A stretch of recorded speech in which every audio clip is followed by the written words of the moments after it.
welcome. You're watching The Buck Stops here and I'm Barkhadat. On the program this evening, the big story. It's a historic judgment from the Supreme Court and one that probably has politicians across party lines anxious this evening.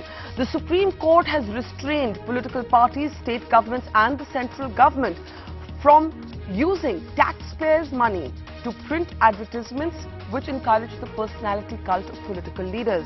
The court has ordered that apart from the Prime Minister, the President and the Chief Justice of India, no political personality can be represented in advertisements that have been paid with taxpayers' money. In other words, advertisements that are publicly funded. The restraining order on political parties and governments also applies to party symbols and even links to websites of political parties. Now remember, political parties are free to use their own party funds to advertise just like any private player would. This of course is about publicly funded ads that use your and mine money.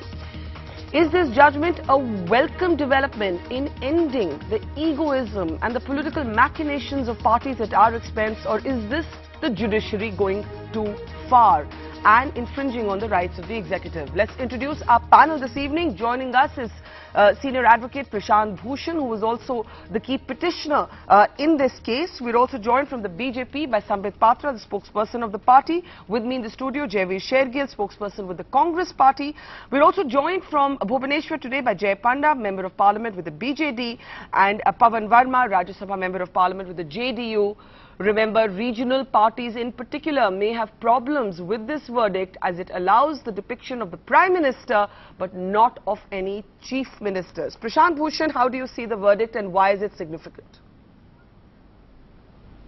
I think it's a very welcome and significant judgment, because this business of misusing public funds by way of government advertising or advertising by public sector corporations in order to derive political mileage and project political personalities by publishing large photographs of various political personalities and even public officials. This had reached alarming proportions. We were seeing sort of full page or half page advertisements being published in newspapers containing essentially photographs of various political personalities and public officials, etc. Yeah. And this was a gross misuse. Even advertisements congratulating the Prime Minister or even various other persons on their birthdays, etc. It had gone to an absurd extent. But what do you think of the exemptions, Prashant? Prashant, what do you think of the exemptions that have been made by the court? Now, the committee actually said in certain cases even chief ministers and governors should be permitted in states. The Supreme Court said no to that. But it's created an exemption for the President, the Prime Minister and the Chief Justice of India. Some may ask in particular why the Chief Justice of India? Yeah, I think the objection should be more to the Prime Minister. I think that's a bit of an anomaly in this judgment, because on the same principle by which other political personalities were not permitted or their photographs were not permitted, the Prime Minister's photograph also should not have been permitted.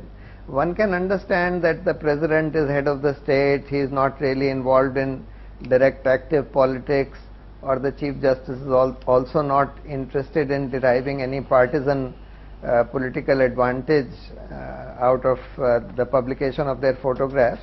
But Prime Minister, certainly an anomaly, should not have been allowed.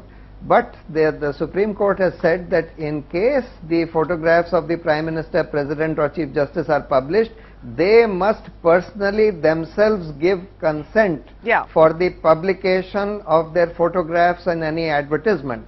We hope that this will be a sufficient deterrent by way of discouraging such people to allow the use of their photographs. If it is still misused by the Prime Minister, etc., then of course we will be forced to approach the court again to stop this anomaly also. Sambit Patra, let me ask you. Prashant Bhushan says that the exemption to the Prime Minister's name on this is an anomaly and it gives an unfair political advantage to the Prime Minister. The BJP, or the Attorney General at least in court, argued that this was an infringement of the rights of the executive, the autonomy of the executive. Now that the verdict is in, do you welcome it? How do you see it? No, Barkha, I mean, definitely it is a Supreme Court verdict, and all the political parties and every individual in this country will definitely respect the Supreme Court verdict. But having said that, we all definitely will also have a say into what this verdict is all about. And since the Attorney General has also contested this in the court, there are a few technical points which I can only explain. As far as the photograph of the concerned politician on the advertisement is concerned, there were three things that the Attorney General had put into the Supreme Court's bench. That was one, that the use of such photos may be resorted to serve the objective of advertisement campaign or to serve the purpose of propagating the message. Yes. And second would be to establish the authenticity of the message. And third, the answerability of the public personality to the electorate or the public office he or she is holding. So I believe as far as authenticity of the message is concerned, as far as propagation of the message is concerned in the best possible way, and as far as the answerability of the particular political person, be it the minister or any public office holding position is concerned, I believe these 3 points were the best points kept by the government. But the Attorney General's arguments were not accepted, Sambit. The fact of the matter is that the Supreme Court has only allowed 3 exceptions, and in the case of deceased leaders, whether it Mahatma Gandhi or former prime ministers, it has said that there can only be a single advertisement, not that multiple ministries are publishing photographs of Rajiv Gandhi or Indira Gandhi, for example. Let me get in Jaiveer, and I'll take it back to you, Sambit, in a moment from now. Jaiveer, in many ways, because we do not have the funding figures for how the BJP has used its public funds yet, so we have one figure for the Swachh Bharat Abhiyan. The main culprit, the main offender is actually seen to be the Congress and the UPA years. And I have the figures before me. The UPA government spent nearly 143 crores to commemorate birth and death anniversaries of 15 leaders between 2008 and 2013. 143 crores. It further spent 187 crores on Bharat Nirman publicity campaigns in 2013 to 2014, and it goes on like this. 58 crores according to an NDTV RTI application between 2008 and 2011 on just birth and death anniversaries. So these are staggering figures. Is the Congress embarrassed today?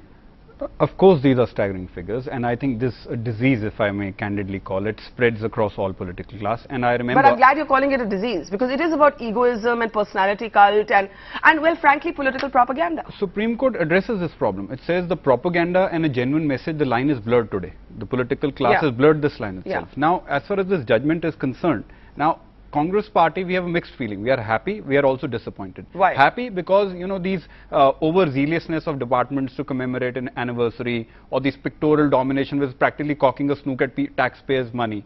It was a much needed corrective measure. We have a guideline, DAVP guidelines. It needed more fill in the gaps or the fill in the blanks. That was done. Now, why we are disappointed? We talk, India is a union of states. Day in and day out we talk about cooperative federalism.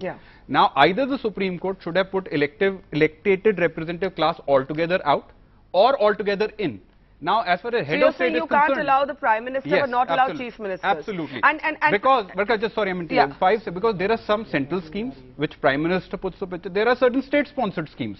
Now why deprive the states of that benefit which you are extending to the Prime Minister? Okay, you're saying that either the Prime Minister should have been excluded as well. Altogether. Okay, Jay Panda and Pawan Verma, let me get a sense from the states of that. Jay, go ahead. Well, first of all, I have 3 things to say. First of all, I think there has been quite a bit of resistance that's been building up to government money being spent on advertising for political purposes, or having dual purposes, advertising a government scheme and also having a political angle to it. So in that sense, this was sort of becoming overdue, and the court judgment will be welcomed by many millions of Indians. But as has been raised by some other panelists, we have to have some logic and rationale about why something is done. Now, if you have the head of government and the head of state and the head of the judiciary, you have to then wonder why the head of the legislatures, the speaker and the vice president, are excluded. And similarly, if you have the head of government at the national level, as has just been said, why not the head of government at the state level? So overall, I think I welcome the principle behind the judgment, but I think it does suffer from some inconsistencies which do need to get sorted out. So you're saying, Jay, the philosophy behind it is welcome, but it's a discriminatory judgment. No, even the philosophy behind it has to be weighed in balance, because look, you can't completely ban all government advertising which showcases the Prime Minister or a Chief Minister, because it is actually the government's responsibility to get certain messages about certain schemes and plans, health benefits, etc. to poor citizens. So that's important, and you can't completely ban it. At the same time, I think everybody will agree that for several years, several decades, this was being misused in a very blatant manner, and it did need some correction. Yeah. Now, so the principle of the judgment is something I welcome, but the inconsistencies need to be sorted out, both between the centre and state, and also at the centre itself. You know, the constitution consists of 3 pillars. Yeah. Why are heads of 2 pillars included and not the heads of the 3rd pillar? I think that's a fair question. And Pawan, do you want to add to that? And then I'll take it back to Prashant and Sambit on this. That is there a sense in the states that this is an unfair political advantage? Today it's Narendra Modi, as I said, tomorrow somebody else could be the Prime Minister. Are we going to see political parties actually ganging up to take on the verdicts through the legislative route? No, let me just make 3 quick points. First of all, there is no doubt, as other panelists have said, that we have seen an excess in terms of the money spent by executives, either in the state or at the center, political executives, using government money, using taxpayers' money to promote themselves under the garb of communicating with their people. Let's accept that. My query really is that if there is to be a corrective in this, whether the Supreme Court is the right forum, I welcome the judgment in some aspects. Okay. Because ultimately now we are in a situation where the only corrective is provided by the Supreme Court. Okay. But it could have been done, I think, by an all-party meeting, by the Election Commission giving a nudge, by all political parties themselves moderating this down. But then nobody would listen. The third point is but Pawan, that nobody would listen. The EC, nobody would listen. That's what I'm saying. That's why we have to. That's why we have to rely on the. No, that's why we need to rely on the Supreme Court. But I'm saying normally the correct forum should have been within the executive as itself a sense of self-introspection, moderation, and restraint. The third point is that in Barkha, you will understand, in a democracy, chief ministers are elected and often by huge constituencies. Now they need to communicate with their people. Yeah. They have funds for this purpose. These funds are audited.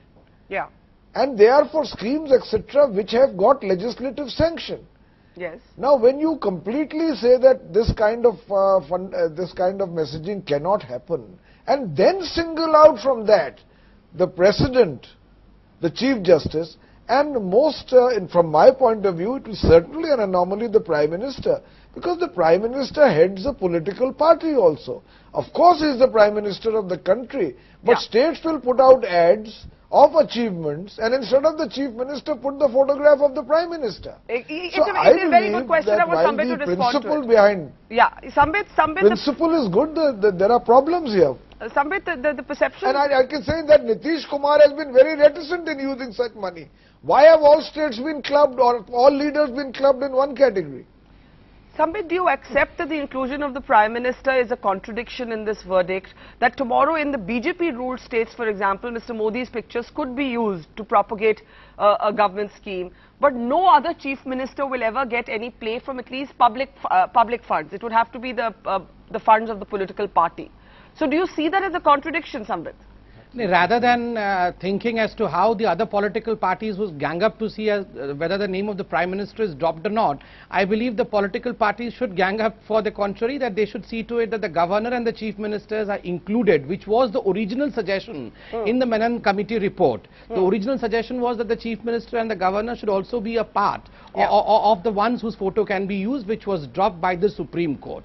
But the second point again is, I mean, whether it be the picture of the Prime Minister, the President, or the CJI of India, each one of them have to give the prior permission to the publishing house for getting their pictures used. Yes. So thereafter, there are a number of checks and balances in all of these. And as far as the government's Attorney General view was concerned, it was absolutely clear, where I had already read out the answer that the Attorney General had given, that there should be no restriction on this, and for the propagation of the message, to establish the authenticity of the message, and for the answerability of the legislators, which Mr. Pawan Verma was right now mentioning, that since legislative process is a huge process and which every legislator has an answerability to the electorate, which has elected him or her, definitely that should allow the pictures of the legislator, which was the stand of the Attorney General, but the court took a contrarian view. I want to get Prashant, who was the petitioner in this case. Prashant, you yourself acknowledged that the inclusion of the Prime Minister and the exclusion of Chief Ministers is a political contradiction, irrespective of who occupies those posts. But I think Pawan and Jay also raise a deeper question, that can you be so puritanical so as to blank out Chief Minister's faces from government schemes? Tomorrow, if we want the Prime Minister also removed, are we really saying that the Prime Minister cannot appear? The Prime Minister of India cannot appear in any advertisement for a public policy, even though it might be his creation? For example, the Swachh Bharat Abhiyan, when it comes to Narendra Modi. Is this not taking it too far, is what I'm hearing from this panel? You see, the issue that has to be examined is what is the public interest sought to be furthered by putting the photograph of a political leader along with a government advertisement. The purpose of the advertisement is to convey some information to the people about some government scheme, some government policy, etc., or any other relevant information. Yeah. Now that information, there is no public interest to be served by carrying a photograph of a political leader or even the Prime Minister or a Chief Minister or any minister of the then government. But Prashant, tomorrow it could be argued that Doordarshan is publicly funded, so the Prime Minister should never appear on Doordarshan, because that's also a kind of political propagation. So where do we draw the line in this? No, the question is, if the Prime Minister is in some public function, etc., which is of public interest, then certainly that event can be shown. The question is, do you necessarily need to have the photograph of the Prime Minister or any other minister, etc., in any government advertisement which is for the purpose of conveying some information to the people? That information can be perfectly well conveyed without having the photographs of these ministers or these political leaders. In fact, the Supreme Court originally first gave an earlier judgment 2 years ago or 1.5 years ago, in which they said, they held this proposition that, look, there has been misuse of advertisements for projecting political personalities, for deriving political advantage, etc. This needs to be curbed. But exactly how it needs to be curbed needs to be decided by an expert committee. So an expert committee headed by Professor Madhav Menon was made. They gave their recommendations. But Madhav Menon's committee did argue that chief ministers and governors could be permitted. Now, Jaiveer and Sambit, I want you to come in. Jaiveer, do you accept that the Congress has in a sense created this culture of excess? That the whole thing of naming every scheme after Rajiv Gandhi and Indira Gandhi, every ministry bending over backwards on birth and death anniversaries of these two leaders. We're not talking about Mahatma Gandhi or B.R. Ambedkar or even Jawaharlal Nehru here. There was a sense that the Congress was using taxpayers' money for the propagation of one dynasty. Barkha, I'll answer your question, but before that, on a lighter note, I think this judgment suits Mr. Modi, as you pointed out. Even in the BJP-ruled states, or whoever's Prime Minister next. Even in BJP ruled states, he doesn't like his own Chief Minister's pictures, he likes his own pictures. Now that you have made the whole thing political, wait for my answer. And as you said, you filed an RTI, I remember that categorically. After then, our party president, Srimati Sonia Gandhi, wrote a letter to the Prime Minister. Please stop this ostentatious display or on these samadhis. So we did take a corrective measure. Third, to what Mr. Prashant Bhushan is saying, this is Indian politics. You cannot divorce a political party from a government, or a government from a political party, or a leader from a political party. So I am a believer that Chief Minister's pictures should be there. Elections are fought at the ground with the party, with the personality also. You have to broadcast your achievements. Sambit, come in there, that this judgment suits Mr. Modi. No, the problem is, I mean, this judgment was because of the fact that money was spent like water by a particular political party just in order to showcase a particular family, and leave aside just advertisements, go around this country. Please, in 8 months on your mission. Let me complete, sir, let me complete. So just in order to bolster the image of a particular family, most of this amount has been used, and I'm sure if the CAG was to audit this whole thing, it would point out that Gandhi family's advertising advertisement was the prime purpose of all this. So go around this country and you will find that half the buildings and half the roads in this country are named after a particular family. But then, as Jai Panda rightly pointed out, millions of people in this country would be happy today because some amount of money of the taxpayer would be saved by this judgment. But having said this, definitely if the Supreme Court has taken this view, even after the submission by the Menon Committee report, that the Chief Ministers and the Governors should have been allowed, and this was the submission of the government as well, then it is best left to the wisdom of the Supreme Court. But are you all going to challenge this or find a way around this through the legislative route? That was the last statement I was going to say, that I as a spokesperson of a political party would not be able to preempt what the stand of the government would be. Let me get Jay and Pavan in. Are we going to see political unanimity that this verdict needs to be challenged or altered in some way, Jay? Look, clearly, as I said, there are some inconsistencies, and other panelists have also pointed out. You can't have one set of principles applying to the center and another set of principles applying to the state. So I think there has to be some corrective action that will take place. But let me say this. I think broadly a lot of people, including politicians, will actually welcome this move. The only people who might not are other ministers and all, who will not get to put their pictures out in the papers. But lots of the public will welcome it. But at the same time, we must use common sense. Let me give you an example to show how absurd this can become. Now here we are talking about photographs. Sambit has just talked about how names have been used to build a personality cult based on government projects. So what are we going to do next? Are we going to say that plaques at inaugurations of buildings which show that so-and-so minister or MP or somebody went and inaugurated it will no longer be allowed? Do we say that tweets from official handles of the government will not mention which minister went and did something that is of relevance to the public because it will build his or her personality cult? I mean, there has to be some commonsensical application of the law and not just take it to absurd limits. Prashant Bhushan, respond to that, and then Pavan, you can come in. That there are too many contradictions in this verdict, that there are many other ways that ministers or politicians promote themselves at taxpayers' expense. So how many things are you going to police? And to the point made by both Pavan and Jay, was there another way to do this? An all-party meeting, an election commission mandate? Should the judiciary be getting involved in these decisions? Well, the parties are not willing to do anything to curb this. This petition was filed in 2003. It's been pending for the last 12 years. All the political parties and successive governments were aware that there is a petition in the Supreme Court seeking to stop the political abuse and misuse of public funds for projecting political personalities. No party was willing to stop this. Just as you are hearing all these representatives of political parties who are saying that how far will you take this, etc. We need to take it further than this. This is only the beginning. I am glad that the Supreme Court today has... What do you mean by further? Give an example of taking it further. Yes. Using the names of these political personalities on plaques, etc. of public buildings, to my mind, is also an abuse of public funds and abuse of their authority. This should also be stopped. You see, in this country there has been rampant misuse and abuse of public funds, public authority, so you're saying naming government schemes or putting plaques on buildings after politicians who are alive or politicians who are no longer alive? Are you making an exception? Even what about Mahatma Gandhi politicians or Ambedkar? Who are alive, certainly. Mahatma Gandhi or Ambedkar stand on a different footing. They are in a certain sense non-partisan personalities.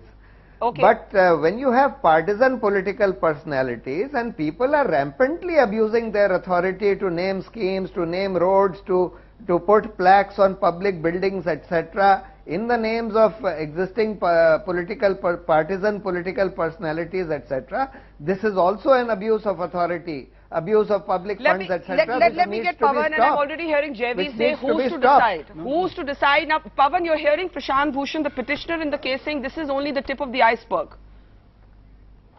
Now, Barkha, I feel that because there were perhaps excesses in the past, which were wrong and were resented, I don't believe the pendulum should swing to the other extreme without some degree, as Jay said, of commonsensical thinking or balance in the whole matter.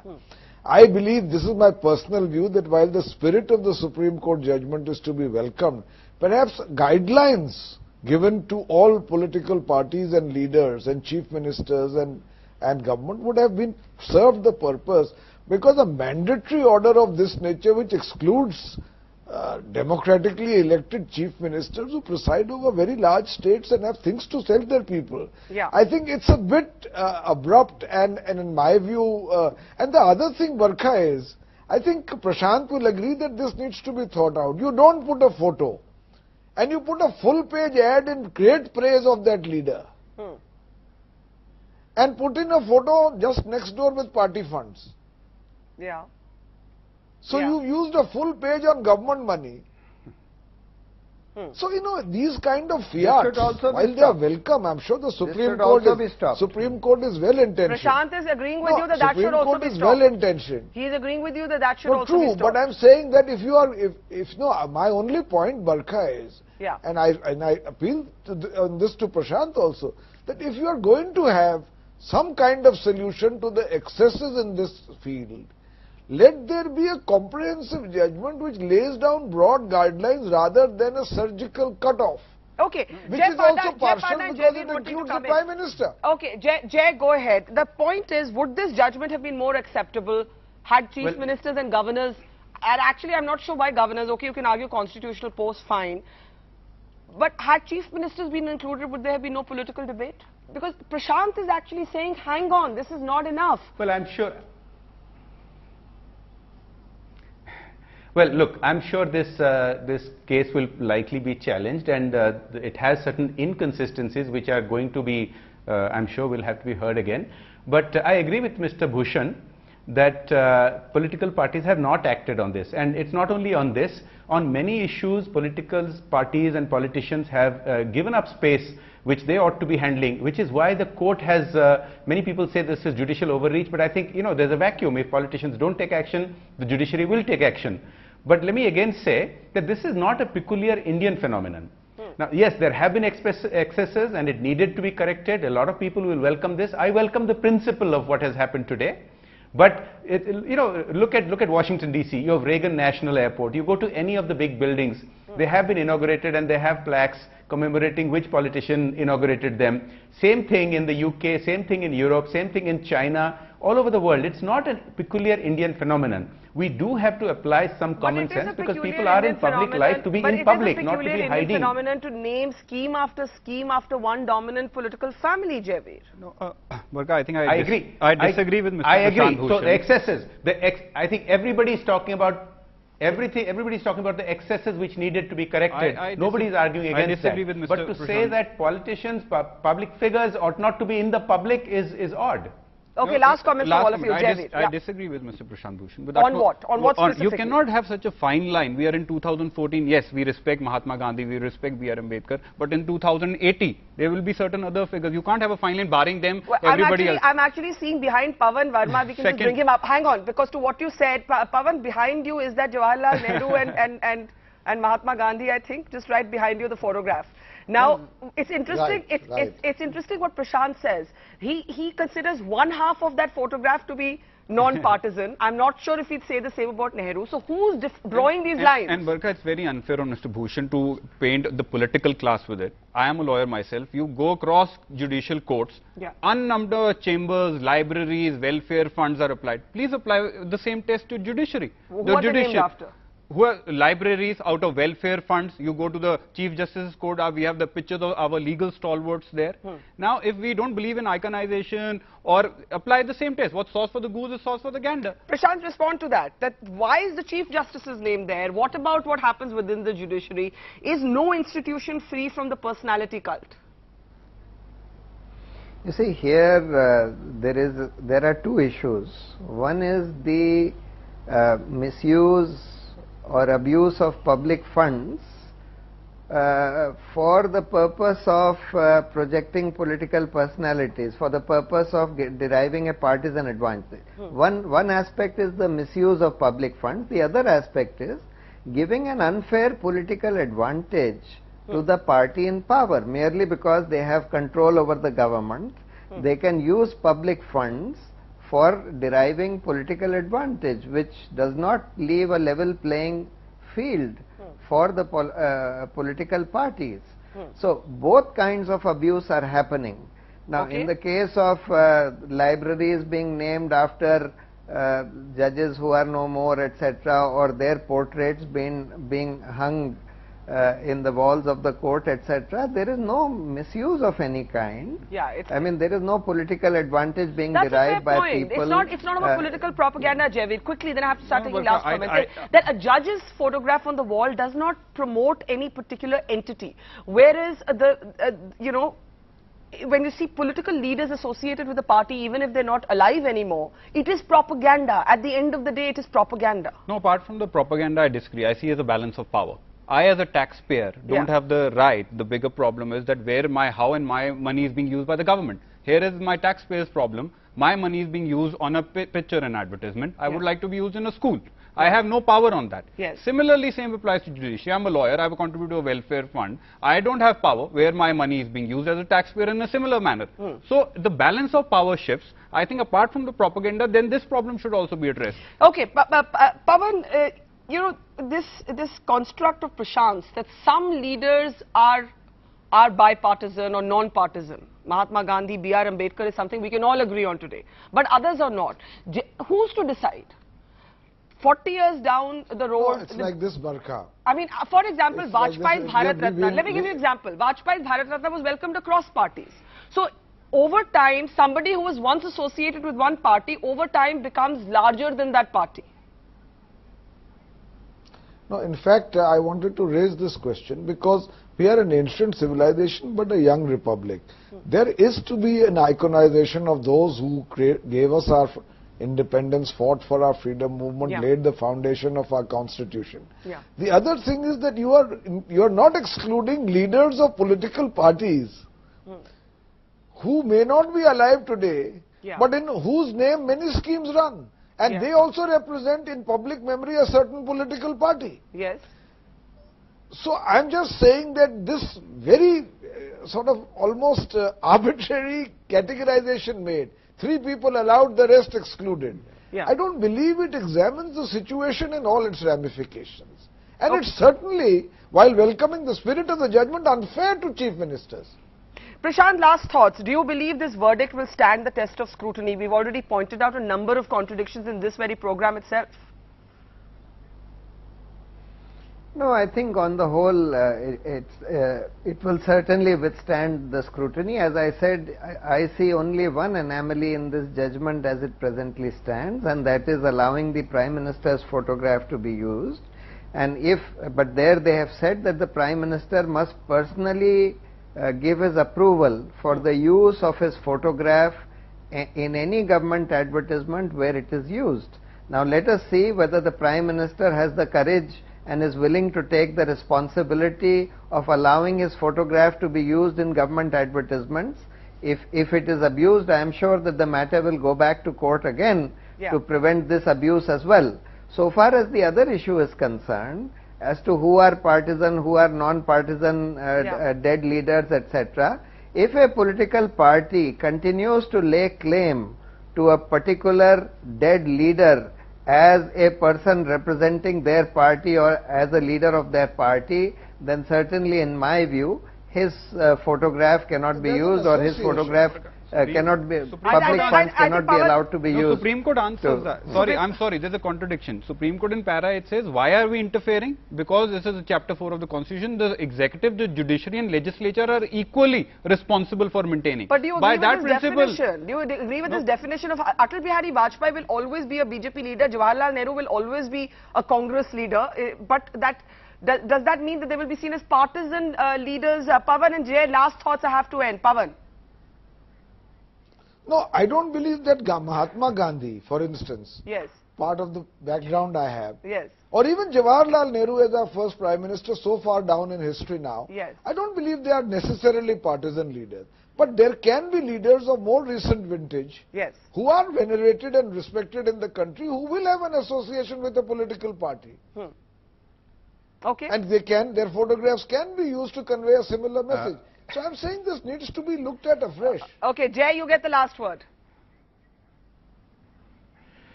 Yes, well, there are very clear contradictions in what's being said. So let's take Sardar Patel.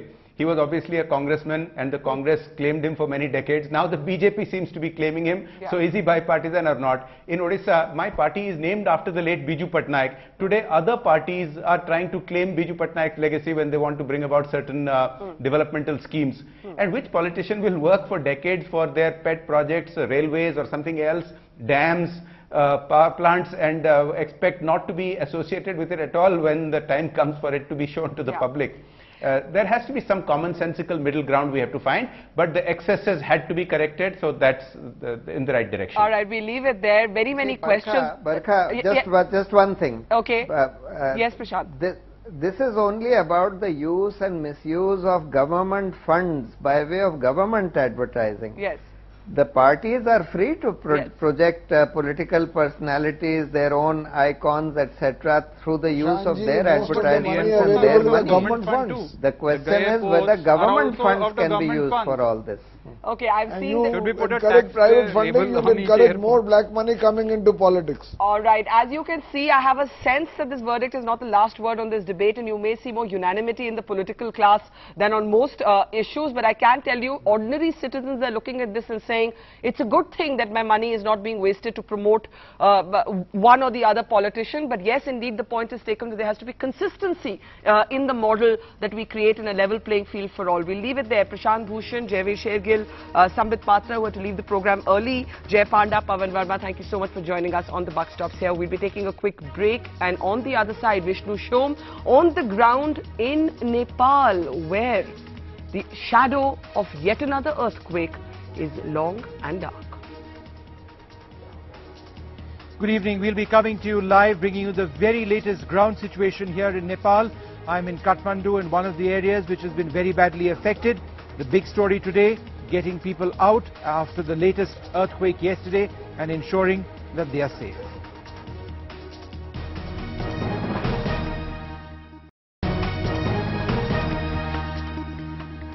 Good evening, I'm Vishnu Shom, coming to you from Kathmandu with a team of reporters. The big story that we have been tracking all day today, a day after a magnitude 7.1 aftershock struck Nepal, it's now all back to phase 1. What was phase 1? It was rescues. 3 weeks back, when the first earthquake struck and more than 8,000 people lost their lives, Nepal progressively went from the rescue phase to the relief phase. But now you're back to the rescue phase. I spent the morning in a hospital being run by the Indian Army, a hospital where several people from the most far-flung areas were being brought in. It needs to be mentioned that this is just one of several hospitals which are functional in Kathmandu in treating patients who need help urgently.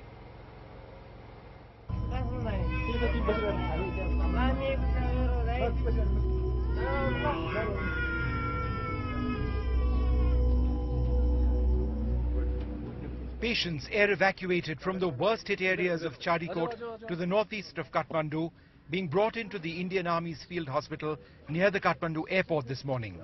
This woman cannot move and is barely conscious. Her baby is just a few feet away from her.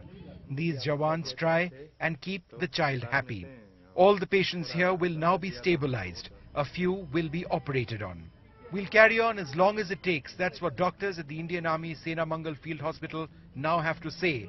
This after being told that they were to return to India on Saturday. Now in the aftermath of yesterday's magnitude 7.1 aftershock, more than 24 patients were brought in over here last night. 3 have had orthopedic surgeries and 10 are recovering in this ward. Dozens more patients are being brought in today. These are images of this field hospital just 2 days ago.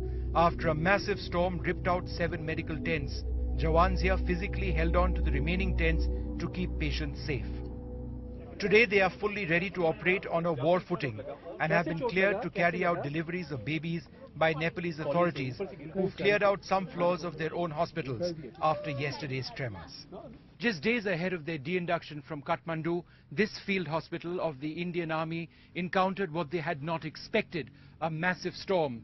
Day before yesterday, a day ahead of that massive tremor, doctors and others and soldiers of the army were physically holding these tents so that the patients didn't get affected at all. And a day later, when the earthquake struck, they were ready to deal with all sorts of patients, including this little child who's got badly hurt. She's had a surgery, her leg is in a cast, but she's okay.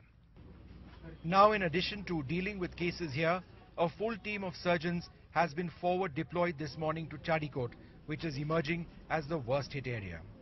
A surgical team comprising of a surgeon, anesthetist, one medical officer, X-ray technician and 11 paramedics with their full load. That means the power supply, the OT, the power supply, the self-contained in all aspects including X-ray. They have gone by 3 choppers, and by afternoon they will be active. The plan is to do the primary care there only. With the full extent of the casualties here unclear, the multinational team of doctors in Kathmandu now have their hands full. Just when Nepal seemed to have graduated from the rescue to the relief phase, it's back to square one, with dozens having been killed in yesterday's massive aftershock. With Arif Radu, Vishnu Shom for NDTV. So what is the situation now? How much of a setback has yesterday's aftershock been? Remember, that was just one large magnitude 7.1 aftershock. Since then, we felt many more aftershocks, some quite strong. Joining us now, Deep Kumar Upadhyay, the Nepalese ambassador to New Delhi. And with me over here, Anshu Gupta, the founder of the NGO Goonj, which has been doing a great deal of work over here for the last several weeks. Thank you very much for joining us, both of you. Ambassador, if I can come to you first. Yesterday's aftershock, the fact that we've got at least 70 people who've lost their lives, more than 1,000 who are injured, how much of a setback is that to Nepal in terms of the relief efforts? Thank you, Shom. You know, in this juncture, yesterday's jerk was a very setback because, you know, we were just trying to get off of the rescue works of the previous incidents. Now again we have to go to square one. That means for the rescue works, and some areas are very badly affected. You are there and having the first-hand news. I'm sure all the concerned medical teams, they are working very hard, and all the especially the rescue workers, they have done a very tremendous good job rescuing people from the very remote areas. That's why the job again is I think very challenging for some days ahead, because devastation in Chadikot, Toluka district, Sindhupalcho, maybe in Okhaldung also, where I think the casualties are less, but the devastation is I think very big, and the people are injured. Right. And the government and all the concerning agencies are trying their best at making their humanitarian approach in a very brilliant way. Right. I just want to go across to Anshu Gupta. You know, the ambassador was just mentioning that they are back to phase one, square one in a sense. This is a huge setback. But you are well on your way in ensuring that relief gets to people who need it the most. Now, initially there were reports of bottlenecks. Do you find that those bottlenecks have been removed, that the aid that you seek to send out is reaching those people? No, I think the last few days there is a lot of progress, and we really see a lot of things becoming very smooth. I mean, to be honest, we must have channelized almost about 20 trucks and not even a single was stopped somewhere. So it was very smooth. Same truck which used to take 7 days to reach here now is taking 4 days to reach. So which is very good, and also a lot of local roads were opening up. So these places were becoming approachable. I mean, now again, if you talk about the Sindhupal area, you know, which is almost the epicenter this time. Yesterday only we were about to go exactly at the same time, and just at the last moment we cancelled it. But we were able to reach all that Tatapani and all those roads were open. Now again we are back to zero. So Ambassador is absolutely right in saying that, because in many areas which were ready for the second phase of work, you know, where people had started taking out the tin sheets or the wooden pieces, you know, from the rubbles to create something of their own. Now they're again back to zero. Right. You were also, Anshu, telling me that in order to get aid to where you believe aid needs to go, you had to rely on a great number of volunteers and local contacts, and that has been abundant in Nepal, and that has come very good in this hour of need. I mean, to be honest, we have seen many disasters in whatever little capacities we tried to work earlier, but I think Nepal is totally different. The amount of youth volunteers and volunteers of all age group who came up to work and who are not worried whether their job is intact or not. If you ask an average volunteer here that for how many days you are going to do that, they have no answer, as much as needed time. I think, and they're pretty tuned to the geography of this area. So we have been able to spread a bit just because we have used the local wisdom, local connect, and their resources. Right. And their resources that they can really track, they can reach out to the people. Right. Ambassador, let me ask you this, sir. And Anshu Gupta referring to the spirit of the Nepalese people, it's absolutely indomitable, and we know that this is it's a reality. Even in a situation like this, we see the bravery of the Nepalese people in trying to confront this awful tragedy. But still, sir, I must ask you this. According to the United Nations today, 3 lakh homes or buildings need to be rebuilt in Nepal. Who is going to rebuild this, sir? How are you going to demolish old structures? Who is going to fund the construction of new buildings? First of all, I look to Anshu and his institution Guj for doing very tremendous, marvelous jobs there. And he was very much correct, giving the very realistic and positive scenario of the situation now. The government has decided, according to the terrain of Nepal, just in the city areas, they have already decided to finance a 2% interest loan and subsequent assistance of Nepali rupees 25 lakhs in the city areas and 15 lakhs Nepali rupees and the next village areas. The real challenge is in these areas where the road condition and road access is good. I think the people can do on their own also. Whatever kind of parameters the government is just trying to make decisions within this week. They make the parameter. The parameter right. means the new houses should be must eco-friendly or resistant to the earthquakes and so on. This is the I think opportunity for the rebuilding also. For a new city concept right. also we can go on the city areas. And just the challenge is in the remote areas of the Himalayan range where there are no road access. We can just make some airdropping of by the helicopters or choppers, and this is the real thing the government has to decide. And so it's going to be a huge challenge. But very briefly, Ambassador, since we are running out of time, quick question, sir. When we spoke a few weeks back, you told us about the need for tarpaulin. Just a basic roof on top of the heads of people. Are you satisfied with the distribution of tarpaulin thus far? I am in Delhi. That's why the market, the availability of the market is also, I think, it was a really need-based manufacturing kind of a thing. It is. Now the manufacturing, I think, is good and it is available in the market. That's why the government of India and other agencies also, they are kind enough to push to Nepal the tarpaulins, and we're also trying our best to market from these tarpaulins. It is just, I think, temporary for the stretching in the sky, just to make them a very, very temporary type of shelter. Otherwise, we have to think about for the next phase, and that should be before the monsoon.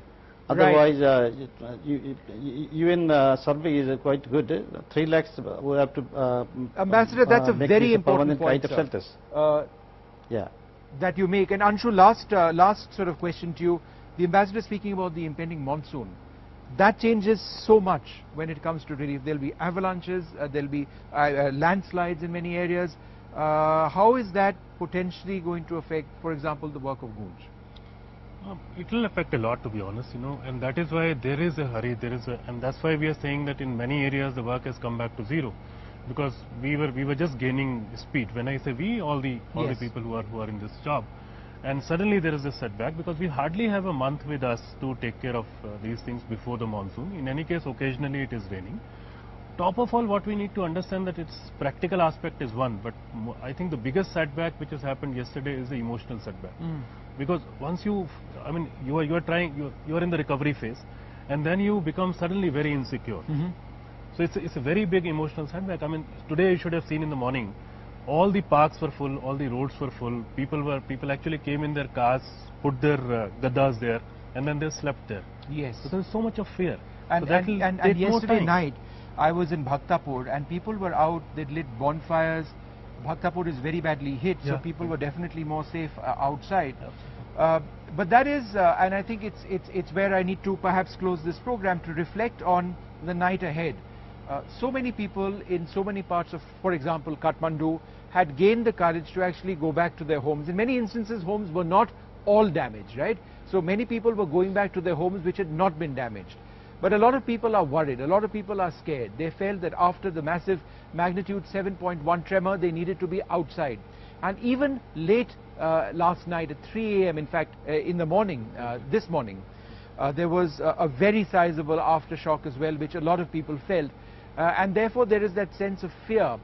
How is that going to be overcome? One can only hope, and one can only pray that these aftershocks end, so that the process of rebuilding large parts of Nepal can well and truly continue with the pace that it so urgently requires. Anshu, I'd like to thank you very much for joining us. Ambassador, it's always a pleasure to speak to you. Thank you very much for speaking to us. Well, that then is the ground position over here in Kathmandu, Nepal, a day after that aftershock, magnitude 7.1, and several other aftershocks as well. The effort now, as we mentioned, is back to rescues, to get out as many people as possible, give them the medical aid that they require, but the long-term process of relief and rebuilding, reconstruction, all important. That's going to take not just months, but certainly years.